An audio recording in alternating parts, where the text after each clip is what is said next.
اسرائیل میں بہت سے کوڑی تھے، مگر ان میں سے کوئی پاک صاف نہ کیا گیا سوائے نعمان سریانی کے۔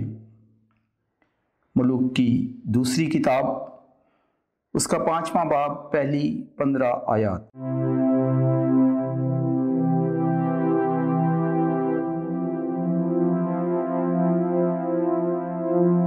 ان دنوں نعمان ارام کے بادشاہ کے لشکر کا سپہ سالار، اپنے آقا کے نزدیک بڑا آدمی اور اس کے سامنے عزت دار تھا،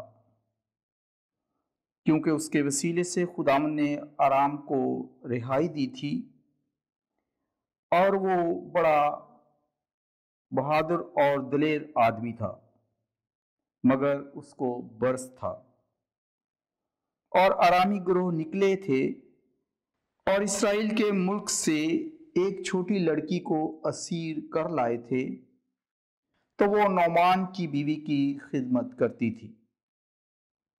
ایک روز اس نے اپنی آقانی سے کہا، کاش کہ میرا آقا اس نبی کے سامنے ہوتا جو سامرا میں ہے، کیونکہ وہ اس کو اس کے برس سے شفا دیتا۔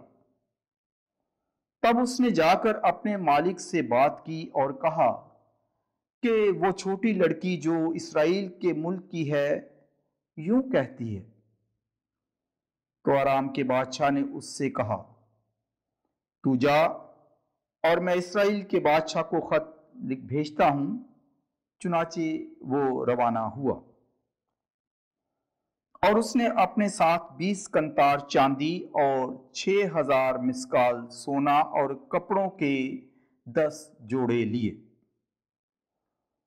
اور وہ شاہ اسرائیل کے پاس خط لایا جس میں لکھا تھا کہ جب میرا یہ خط تجھ کو پہنچے تو تجھ کو معلوم ہو کہ میں نے اپنے خادم نعمان کو تیرے پاس بھیجا ہے، تاکہ تو اس کو اس کے برس سے شفا دے۔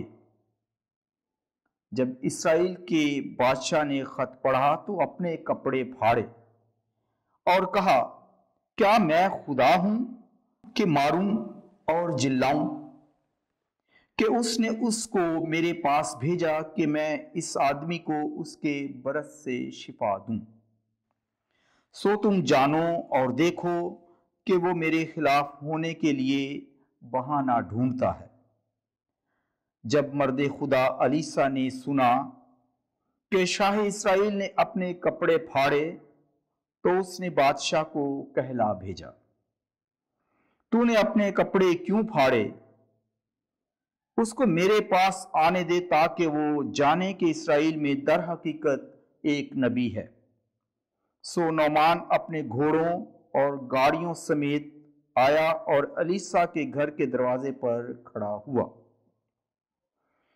اور الیسا نے اس کے پاس کاسد بھیج کر کہا کہ جا اور اردن میں 7 دفعہ غسل کر تو تیرا گوشت بحال ہو جائے گا اور تو پاک ہوگا۔ اور نعمان ناراض ہو کر چلا گیا اور کہا، میں خیال کرتا تھا کہ وہ نکل کر باہر آئے گا اور کھڑا ہوگا اور خداوند اپنے خدا کا نام لے گا اور اپنا ہاتھ اس جگہ پر پھیرے گا اور برس کو اچھا کرے گا۔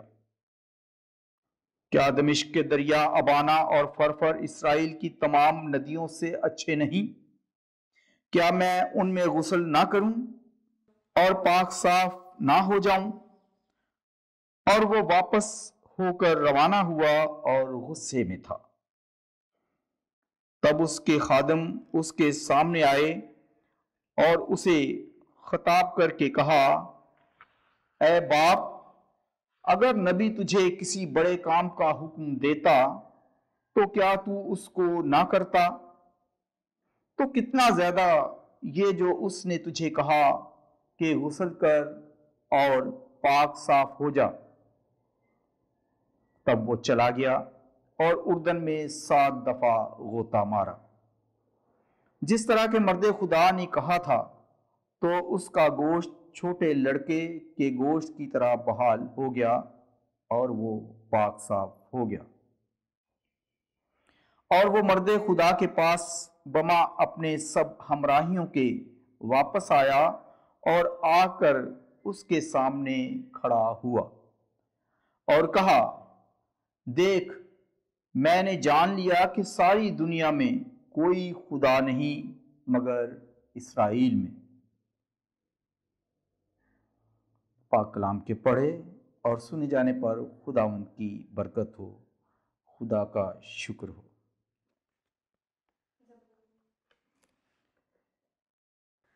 جماعتی جواب: میری روح زندہ خدا کی پیاسی ہے، میں کب اس کے روبرو حاضر ہوں۔ جس طرح ہرنی پانی کی ندیوں کی خواہاں ہوتی ہے، اسی طرح اے خدا میری جان تیری مشتاق ہے۔ جماعتی جواب: میری روح زندہ خدا کی پیاسی ہے، میں کب اس کے روبرو حاضر ہوں۔ میری روح خدا کی زندہ خدا کی پیاسی ہے، میں کب جاؤں اور خدا کے روبرو حاضر ہوں۔ جماعتی جواب: میری روح زندہ خدا کی پیاسی ہے، میں کب اس کے روبرو حاضر ہوں۔ اپنا نور اور اپنی سچائی ظاہر کر کہ وہ میری رہبری کریں، وہ مجھے تیرے کوہ مقدس اور تیرے خیموں تک پہنچا دیں۔ جماعتی جواب: میری روح زندہ خدا کی پیاسی ہے، میں کب اس کے روبرو حاضر ہوں۔ تب میں خدا کی قربان گاہ کے پاس جاؤں گا، خدا کے پاس جو میری خوشی اور میری شادمانی ہے، اور بربط بجاتے ہوئے تیری حمد کروں گا۔